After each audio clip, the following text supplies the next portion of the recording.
It's Wednesday, December 9th, 2020, and this is another socially distant edition of KBIA's Views of the News. Our weekly conversation on media behaviors comes to you from all over the Missouri School of Journalism. I'm Amy Simons, and I'm in the Futures Lab studio that's on the lower level of the Reynolds Journalism Institute. My colleagues, Ernest Perry and Kathy Kiely, join us from elsewhere within the school. Hi, Ernest. Hi, Amy. And Kathy, good to be back with you today. Hi, Amy and Ernest. So on our program this week, a stunning survey of congressional Republicans shows that barely 10% of them believe Joe Biden won the presidential election. This presents an interesting predicament for journalists as they continue political reporting.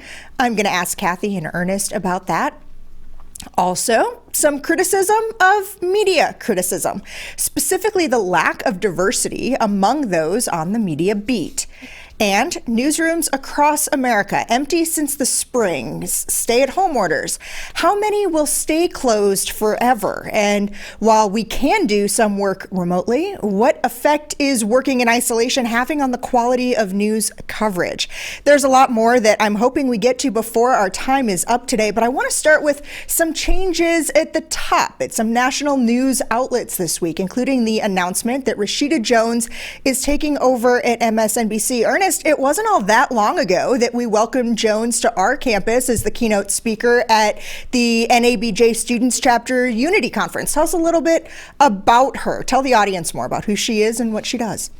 Well, one of the things that Rashida brings to the table is experience, especially in broadcasting as a newsroom executive. A lot of what you saw in terms of the debates, especially those that were done by MSNBC and then ultimately the presidential debates, was done by her. She was the one who orchestrated many of those. And that sort of led to where we are right now in terms of her being selected for this particular position. And your impressions of her, having been around her, seeing her work, maybe talking with her here on campus? I think the impression that I have is that she's going to bring, not that MSNBC hasn't had stability. I think she's going to bring more of that. And you're also going to get a continuation of the diverse voices that you see on MSNBC, and that will hopefully translate into NBC News. I mean, you do see some of that, but you could begin to see more of that. I mean, you have Joy Reid, you have Jonathan Jackson, who came over from NPR in 1A. He's a fantastic hire for MSNBC, by the way, about a year ago. Right, and Jonathan Capehart started a program this past weekend with one of his Washington Post colleagues, some former Washington Post colleagues. So you're going to see more of that in her ascendancy to that position. So, Kathy, Monica Richardson, another Black woman journalist, has been named the new executive editor at the Miami Herald. Tell us a little bit about her. Well, she is another very experienced journalist. She comes to the Miami Herald from the Atlanta Constitution, and she's had a long and many newspapers before that. So this is somebody with a great deal of experience. I also am interested, she's a single mom. She's adopted a child. So I think that's really important because it brings a different perspective to the table. It's a different view. She's going to have a different view of what kinds of stories are important. She understands the pressures of parents, particularly in these times of pandemic. So that is very important. And I also think it's important to remember that this is an appointment of an African American executive, Black executive at the time that the Miami Herald, we talked about this at the time, ran into some problems with its Spanish language sister publication within the last year, and where some really racist things got through. So I think a big part of this too is reassuring readers, reassuring an audience that the Herald is going to be sensitive to all of its readers. So, Ernest, I see you nodding your head there. Thoughts on that idea as well? Well, yeah, I think that the Miami Herald, and it's not just the Miami Herald. I mean, a lot of journalism organizations are having to deal with how do you begin to cover diverse groups who have, and we've talked about this a lot on the program, who have developed their own voices. And so, how are you going to break into as legacy news operations? How are you going to break into that and be able to deliver those voices and those authentic stories to a much larger audience? And I think both of these executives are going to have to face that. I mean, in terms of what Rashida is going to face at MSNBC and NBC as a whole, is that for the last 4 years, they've been that network has been seen as the sort of counter Fox to Trump. And now that you have the Biden administration coming into play, how do they continue to have that sort of back and forth relationship when you don't have a polarizing figure like Trump as the foil there? So I mean, in some ways, they could pivot toward being more progressive than what they already are, and maybe go in that direction. But then that also could have a counter effect in damaging some of the brands that have built up are there, because they may not be as progressive. So they're sort of going to have to deal with a lot of the issues that the Trump, not Trump, I'm sorry, that the Fox people faced when Obama left and Trump came in. So it's going to be a very interesting time at MSNBC and NBC as a whole. Now that we're moving into the Biden administration. Yeah, so it's also worth noting that there was also a change at the top at Fox as well this week. The network named its first ever VP and managing editor of news. That person is Tom Lowell. He's going to oversee the network's daytime news editorial product and its news resources. He's been with the network for 17 years. Kathy, that choice leads me to believe maybe there isn't as much potential for change at Fox News as maybe we might be seeing with new leadership at MSNBC or at the Miami Herald. Well, it really depends, because there are two Foxes there in this henhouse. There's the daytime Fox, which is a fairly normal news operation. I mean, it has an ideological skew, but not. It's basically news. But then I think what most people think about when they think about Fox is not that. They think about the evening, the primetime shows, and then to some extent the early morning show, Fox and Friends, which are very ideological. And so it's interesting to me, Lowell's portfolio sounds like it's the news side of Fox. And the question is that going, to what extent will that predominate, or will that be subordinated to the big ratings chat shows that are very ideological? Okay. Covering the media beat can be hard. We're criticizing our colleagues and sometimes ourselves. That requires a certain level of objectivity to be able to step back and take a long, hard look at how we do our jobs before we cast stones at others. There's a piece that I saw this week, and I put it up on our links blog, that I thought was worth us taking some time to talk about. And that's the lack of diversity among those on the media beat. Let me run through some of the names you might recognize on the national level. There's Brian Stelter at CNN, Paul Ferry and Eric Wemple, and Margaret Sullivan at the Washington Post, Ben Smith at the New York Times, Howard Kurtz at Fox News, David Zurowick at the Baltimore Sun, David Folkenflik at NPR, Earnest. The one person of color on this beat whose name quickly came to mind for me was Eric Deggans at NPR, but he's really more of a television critic than he is a media critic. Yeah, that's absolutely right. I was thinking the same thing when I kind of went through that list, and I went, well, wait a minute, where's Eric on this? And he is more of a critic that deals with entertainment, movies, that sort of thing, and not so much on the news side. That's sort of where David Folkenflik comes in for NPR in that regard. I mean, you bring up a very good point. Most of them are men, most of them are white. And when you begin to really look at what the media criticism that they write about and that they report on, a lot of it is through that lens, and it's hard to see where they can really talk about the media and when I'm talking about the media, I mean with the news media, the news media as a whole, when you aren't inclusive of Black and brown people, of the LGBTQ community, of those who have disabilities, of women. That was the one striking thing, is that the one name that comes up in that is Margaret Sullivan, but there are very few women. And you would think in today's age, with all the opportunities that these media operations have had to bring in people who do this kind of criticism, that they would have figured out a way to at least diversify it from a gender perspective, but they haven't done that either. We're going to talk about that in a second. Kathy, there is also that tired old argument that there's no one of color to bring on to the beat. And I'm sorry, that's lame. And we know it's lame because one of the best out there, Richard Prince, has been running his site Journalisms for decades.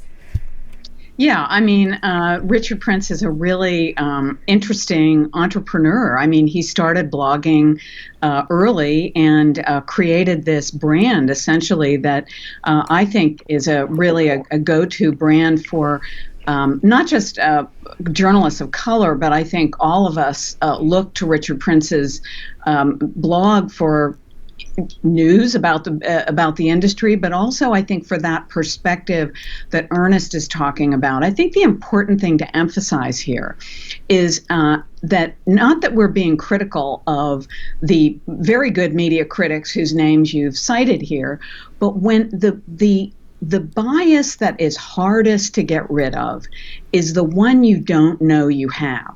It's the stories you miss because of the blinders you were born with. And there are undoubtedly many, many stories out there about sins of commission and sins of omission by the media that we're not picking up on because it's mostly white guys writing about it, and there are just some things that they are not equipped to see. So that's why I think it's really important to have diverse newsrooms. And when I say diverse, I mean not just diverse in color and gender preference, but also we need veterans, we need people with different ideological backgrounds, because it's the diversity of viewpoints that enables us to say to each other, hey, you know, that might be a story. Have you ever thought that not doing that or not having that might be a story? And so I think that's why this is very important. And it's unfortunate, I think, that somebody like Richard Prince, who really went out there and built a reputation and was doing something when nobody else was doing it. I mean, that guy should have had a big job at one of these organizations. And the fact that he didn't just speaks volumes about the blinder issue that I'm talking about.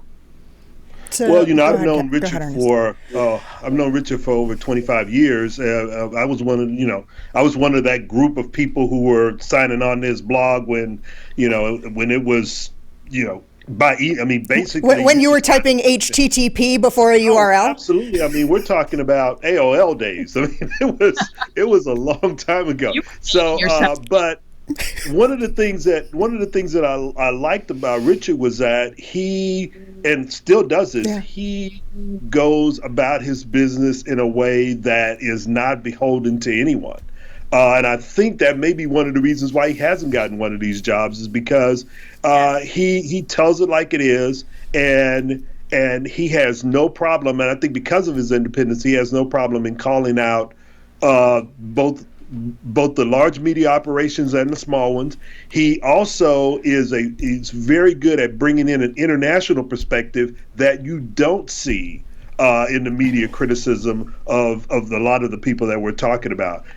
Almost every week when I read his information, you can see in there that he's also paying attention to what's happening internationally, both when you're talking about not just Latino international, but also African international, as well as European. And that's something you're not going to see that kind of criticism in a lot of what we would consider to be mainstream media criticism. So before we cast any more stones at others, let's talk about the makeup of our little motley crew here. Longtime listeners know Rod Gillette started the show more than 20 years ago. When he retired, Mike McKean took over as host. And when Lee Wilkins and Charles Davis left in Earnest, what was that, 2013, 2014, when you and I joined Mike and I talked a lot about what he wanted in a new group of permanent panelists and how he wanted to diversify it. And when Mike left, it was up to me to tap our new third person. And Ernest, we talked a lot about what we were looking for in that moment, and to make sure we had diversity of race, of age, of gender, of professional experience, and, even personal interests and hobbies. And I don't want to pat myself on the back, but I've had listeners tell me it makes a difference for them too when they're watching and listening at home, that the three of us do have such varied life experiences and bring so many different things to this table. Yeah, I think that's very important. I mean, even when one of us can't be here, we give thought to who we're going to bring in and what perspective they're going to have in terms of presenting other views that the listeners wouldn't and viewers wouldn't normally see. So we do give a lot of thought to that, and I think it's important. I know that a lot of those who are doing media criticism around the country are really trying to pay attention to this, but it goes back to a lot of what Kathy talks about, which is when you haven't had that lived experiences, there's certain things that you're going to miss. So I think that bringing in the different voices is probably the best approach that all media criticism, those who are doing media criticism, can do. So after that little moment of the Mutual Appreciation Association meeting, I want to tell you both I miss you. And while I love that we figured out a way to do this show safely using Skype with you in your offices, I miss sitting around the table. Ernest, I miss being able to look at you, give you that look, and get in, it's not about you. Or Kathy, being able to give you that nonverbal cue across the table. So you're telling me you have one more thing to add before we move on. We don't have that in this setting. Our listeners and our viewers can tell we sometimes step all over each other. We aren't able to kind of have that nonverbal communication that leads to so much of the chemistry that is between the three of us at this table, or that we have with Travis and Aaron in the control room, who can also then get a sense of what we're all doing in one place. And to some extent, there is that effect on the show, but we're not special in this, right? This is happening in newsrooms across the country, is outlets are choosing to keep their employees remote. Kathy, this isn't going to be temporary for a lot of newsrooms in this country, is it? No, but it's been going on for a long time. I mean, this is a continuation of a trend. We've certainly seen it here in Columbia, Missouri, where the Columbia Tribune has moved out of the building it was in for a long time into much smaller quarters. I've seen it in cities across the world. Of course, most notably recently, the Chicago Tribune leaving the Tribune Tower.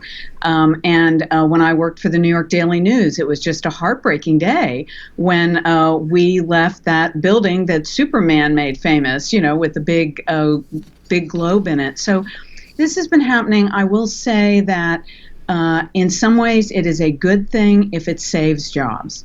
The real estate is not what is important. In this day and age, you do not need a big building. There are fewer, we don't have giant printing presses anymore. We're tending to move more towards the digital environment, so that the size, the real estate footprint does not have to be as big. And I think in many ways, pushing journalists out onto the beat and into the communities that they're covering is a healthy thing. That works for reporters, that works for photographers, but for people like me, who was for the longest time a newscast producer or a digital producer or a web editor, I have lost the ability, or people who do the job that I used to do have lost the ability to stand up and shout at the person nicely across the room and get something done and taken care of quickly. And yes, Ernest, there are things that we've learned that we can do remotely, but you have to ask, like with everything that we can do, should we? Because what effects does this ultimately end up having on the quality of our coverage, our ability to do it quickly or efficiently or in a way that serves our audiences when we're all working in isolation? Yeah, I think that's part of the problem. It takes, believe it or not, it takes longer to get things done when you're in these remote environments, because you're waiting a lot for a response from someone, either by a cell phone or by text or to get onto a Zoom meeting. It takes a lot longer to do that. I was thinking about this because I knew it was going to be a topic on the show this morning, because Monica Richardson is moving from Atlanta to Miami. Meanwhile, the reporters in Miami, they're closing that newsroom. That physical newsroom is going to close. So there's not really a newsroom for her to go to because it's going to be closed. So now she's taking on the editorship of one of the major newspapers in the Southeast at a time when the reporters are all remote and they're going to remain remote for the foreseeable future.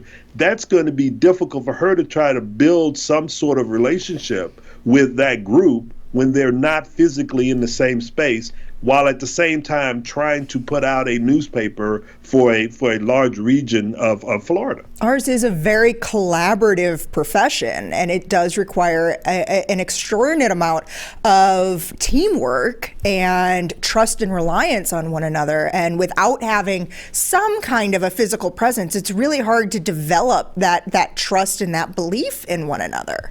Well, then the one thing I will add is that right now, when journalists are under attack, having the support of each other is very important. And that, I think, is the thing that people will miss the most. Our colleague Kat Duncan hosted a webinar early in the pandemic where she talked to photographers about how they were coping. And one of the photographers, a guy from the San Francisco Chronicle, talked about how much he missed the newsroom. And he said, "I can't wait till we can have election night pizza again." I think we all kind of feel that way too. That a big part of the reason a lot of us get in the business is because of the friends we make there, and not being able to be around them is very painful.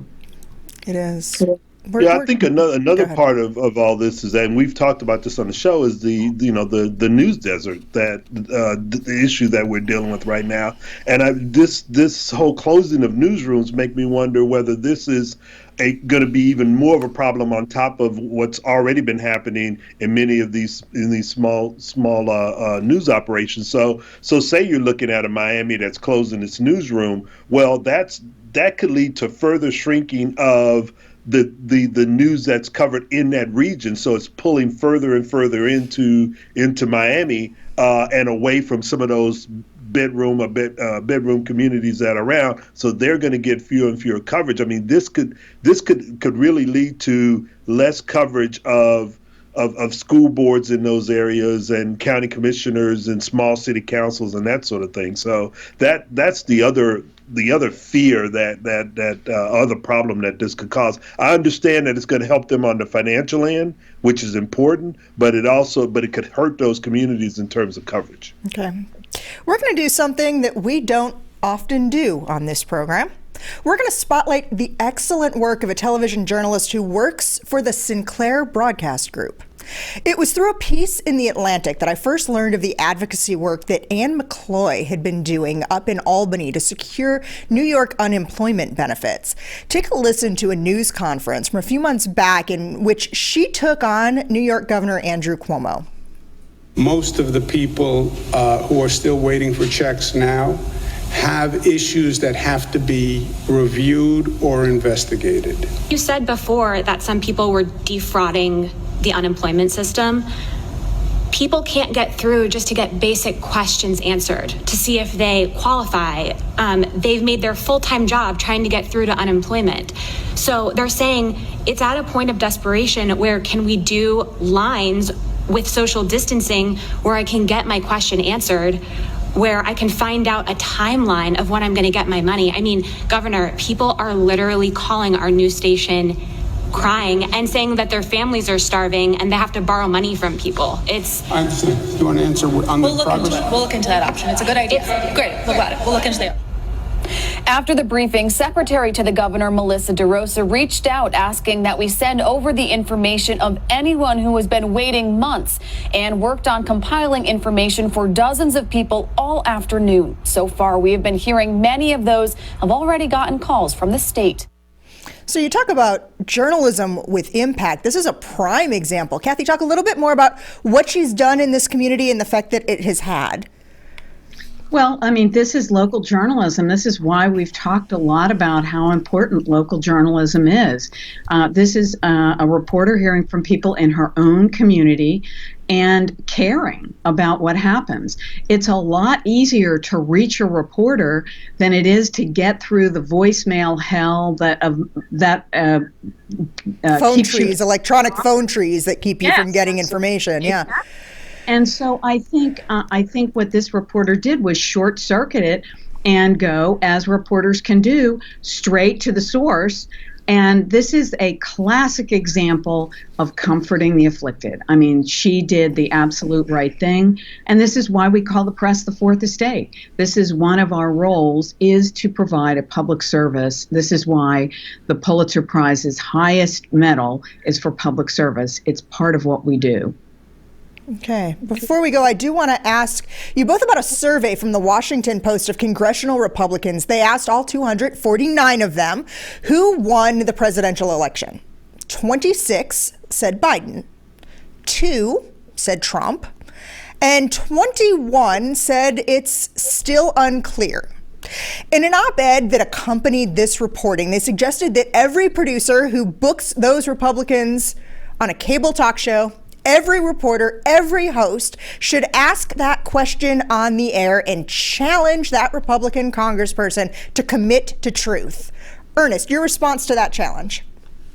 Well, I mean, I think it's a good challenge, but the other thing that I would say is that let's talk about the issues and talk about them in terms of how are these politicians, whether they be Democrat or Republicans, plan to work with the Biden administration, and don't even bring up the current administration.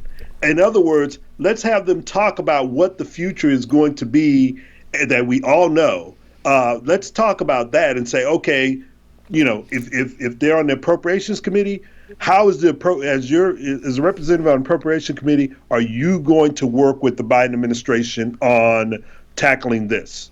I think if we start moving in that direction and away from, do you believe that he won the election or do you believe he lost the election, I think we can move past this. Kathy?